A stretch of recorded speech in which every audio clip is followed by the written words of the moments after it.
Hi, this is DJ APHRODITE, and you're listening to Bass Island.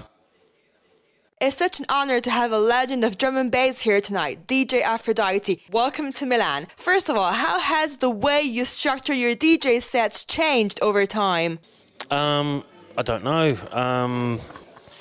Because I've been doing this a long time. So when people hear me play, they want to hear lots of different things. They want to hear some of my classics. They want to hear some new stuff. They want to hear a whole variation.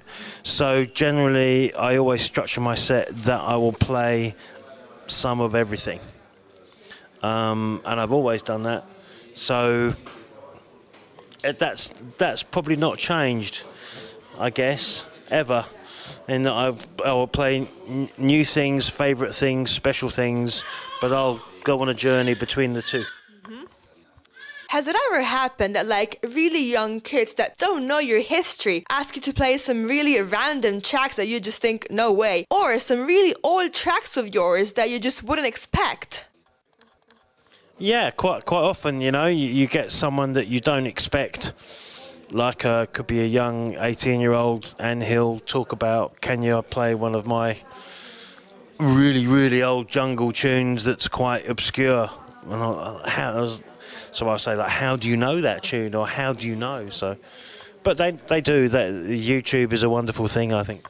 Absolutely. Well, speaking of technology, nowadays it's quite easy for kids to start making music and start experimenting.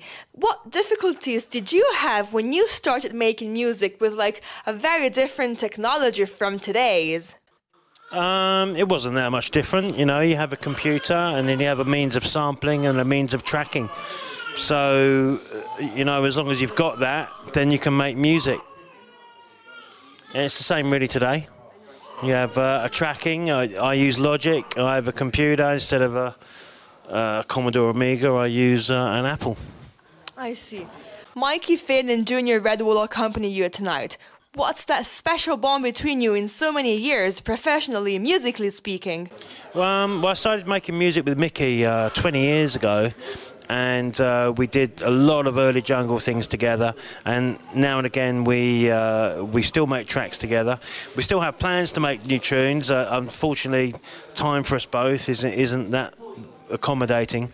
And we run Urban Takeover together, and then we also run the agency together. Dave is on the agency, and he's been doing my some MCing for me for about 4 or 5 years, I think, something like that. I see.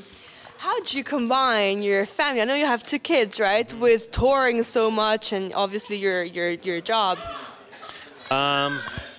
Late flights, early flights, a lot of coffee, and a lot of nanny arranging. How old are your kids? 6 and 7. Right. Are they into drum and bass already or not yet? My daughter likes Britney Spears and Dancing in the Mirror, but my son likes dubstep and drum and bass. He calls daddy music. Oh, I see. That's nice. One last question. The music scene in general, the bass music scene has changed enormously over the last years. What do you miss of the early days, and what do you enjoy of today's music that's been added? What do I miss from the early days? What do I miss from the early days? I don't know. I think I miss most about the early days. I was young in the early days. That would be nice to have that again. What do I enjoy about today? I like the variety today. I like the fact that when you see someone that plays drum and bass, it could mean a whole range of different music that you hear. So it's not just a certain, you know, there's drum and bass jungle, there's all sorts of different types of drum and bass now, so that's a good thing. I see. Well, thank you very much for your time. No problem, thank you.